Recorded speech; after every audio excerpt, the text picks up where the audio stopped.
Hafa day, my fellow Guamanians. Since Ray and I have taken office, I've made it a point to raise awareness about poverty. It is one of our top strategic priorities to address the problems that we have as a community by starting with the less fortunate. Poverty has many faces.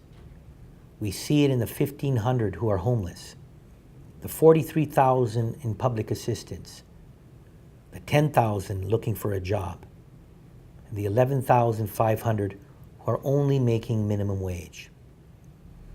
Behind those numbers are people struggling to raise families. Many of you listening are wondering how you're going to make your next rent payment if you pay your car in full. You're worried about who will take care of your child when you go to work. Since we began our quest to eradicate poverty, we've seen it firsthand. Ray and I have gone out to the villages to talk to you and to hear your worries. And there are common problems. You can't find work.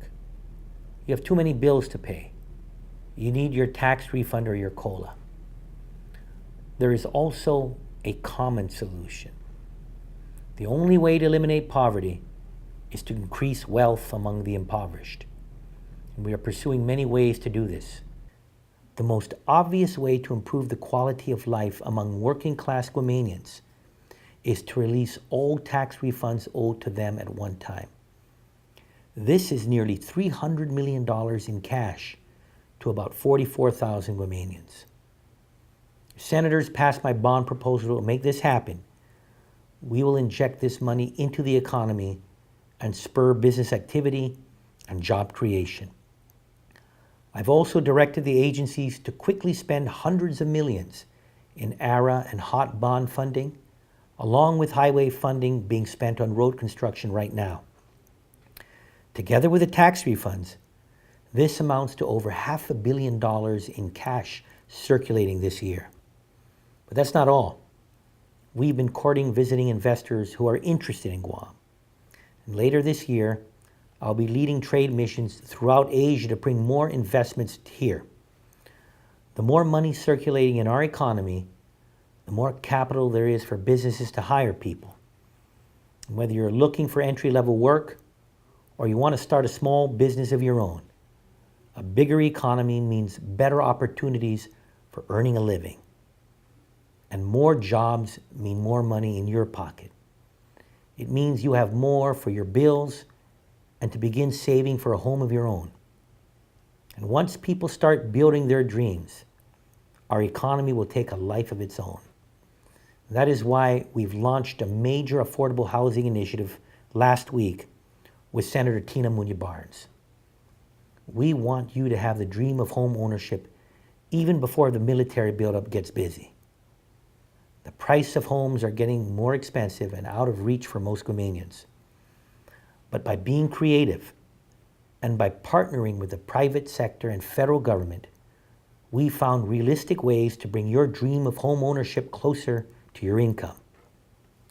And if you can go from paying the rent to paying a mortgage, then we'll be bringing you further away from poverty. We'll be rehabilitating depressed communities, disposing of the old poor-only communities, and encouraging multi-income neighborhoods. We've just allowed Chamorro Land Trust recipients to get loans of up to $60,000 from GURA to improve their homes. And we are working with Senator Barnes to provide greater incentives to developers that will drive down the cost of homes. And we will have a partnership with her, the private sector, nonprofit organizations, and government agencies to meet the goal of building 3,000 affordable homes by 2017. This is your island. You are the first people who should reap the rewards of a promising economy. We can do this. We can end poverty, and we can make your dream of home ownership a reality together.